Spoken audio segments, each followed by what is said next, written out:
It's not easy not to worry. As the blizzard was setting in before Mass, I thought, oh gosh, I've already taken off my snow tires. Speaking of changing of seasons, this week the church moves into the season of Lent. Wednesday is Ash Wednesday, the beginning of Lent. We have a full schedule of liturgies, opportunities for everyone to receive ashes. Schedules are printed everywhere.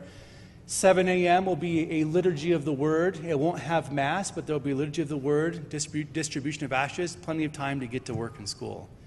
8 o'clock Mass at the hospital, 8:15 Mass at school, 12 o'clock liturgy of the Word with ashes, 6 p.m. Mass, and 7:30 Mass. If you miss an opportunity, it's your own fault. No.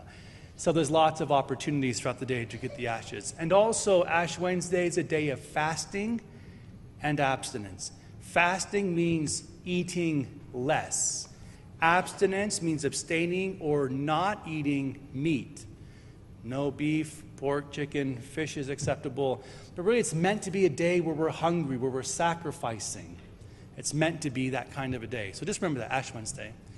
And as a friendly reminder, Tuesday is Fat Tuesday. We're having a big parish game night over at Old St. Paul's. All of you are welcome. It should be a great evening. Anyone's welcome to come and have some fun, and then we'll enter into the rigors of Lent.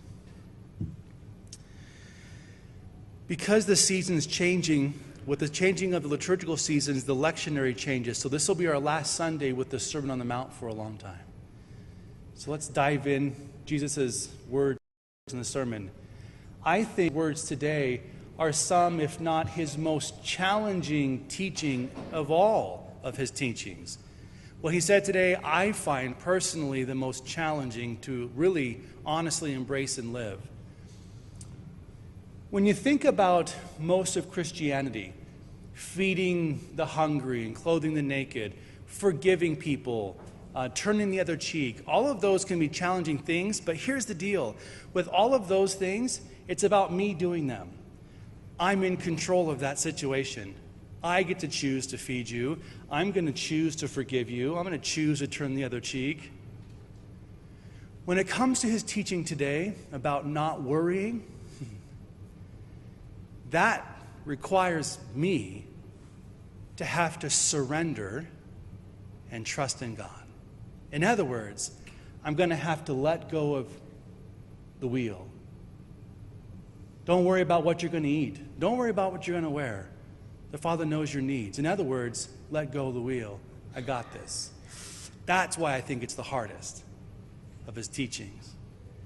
To surrender to the providence of God and to live in this deep relationship of faith, because it is a life of faith, isn't it? That's the challenge. So at the heart of the Sermon on the Mount is this invitation ultimately to surrender control of my life to God.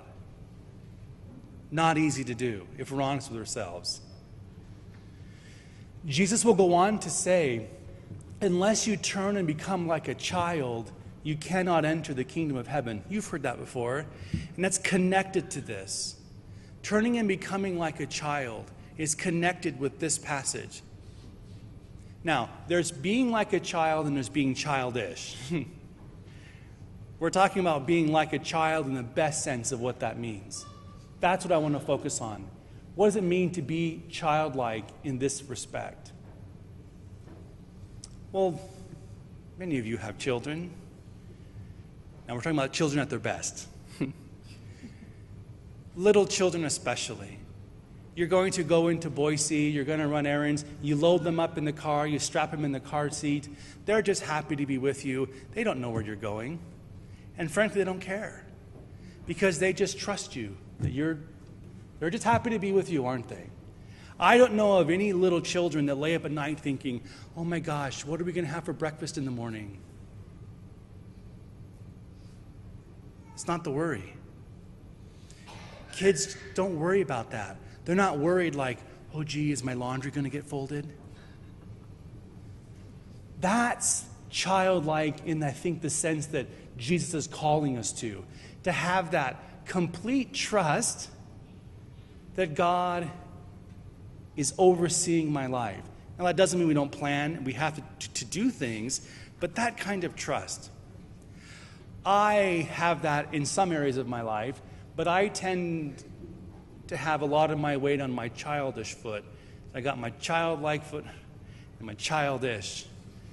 And my childish side comes out. You know, the childish side, the little kid, the temper tantrum? No. You ever had a temper tantrum thrown in your house? I can do that too with God sometimes. I think we all can. And it happens in moments like this. Things don't work out the way I want them to. They didn't work out the way I planned them to. Maybe there was a breakup, maybe there's an illness, maybe there's something. And the first thing I do is I'm mad at God. I'm throwing my little temper tantrum. Well, I wanted the chocolate cake, not the vanilla cake, so my birthday is ruined. Nah. Right? I can do that sometimes. And I'm sure God's looking down like you do at your little 3-year-old going, I love you, but just stop. Stop. Put some trust in me. Or I'll be like this, you know, God, there's all kinds of things happening in the world. I could give you some advice if you would just listen for a couple of minutes. Really, God, come on. Why don't you check in with me every now and then when you're, okay. God doesn't need a counselor. God doesn't need that, which is the constant word of the prophets. Who has been God's counselor? He tells Job, where were you when the sun was set in the universe? Where were you when I formed the mountains and separated from the sea? Were you there? Yeah, I didn't need your advice for the creation of the universe. I think I got this too. That's what he told Job. And that's kind of the message. God doesn't need us as a counselor. What he needs us is to be like good children and obey him and to follow him. So I invite you into Lent to consider your childish ways and maybe your childlike ways. This is going to be what I'm going to do for Lent. I'm going to look at my life these next 40 days. 40 days of retreat, conversion. Okay, where am I good with God? Where am I acting like a good child? Thanks be to God. These areas of my life, I think they're in control. Where in my life am I being childless? Where am I throwing temper tantrums? Where am I just unwilling to let go of sinful behavior or whatever it might be? Where am I just, ugh? That's what I want to work on during Lent. I want to fast around that, offer sacrifices around that, sort of taking a look around that and trying to allow God's grace to permeate that and mature a bit to become childlike in that area of my life. If that might be something you want to look at too in your life, I just invite that for these next 40 days of Lent. But 40 days will go by really fast, won't they? So take advantage of Lent. Jump in there. It's only 40 days. Use this as a time to really grow in the areas that you're going to determine that you need to move away from being childish to more childlike. Got it? Good.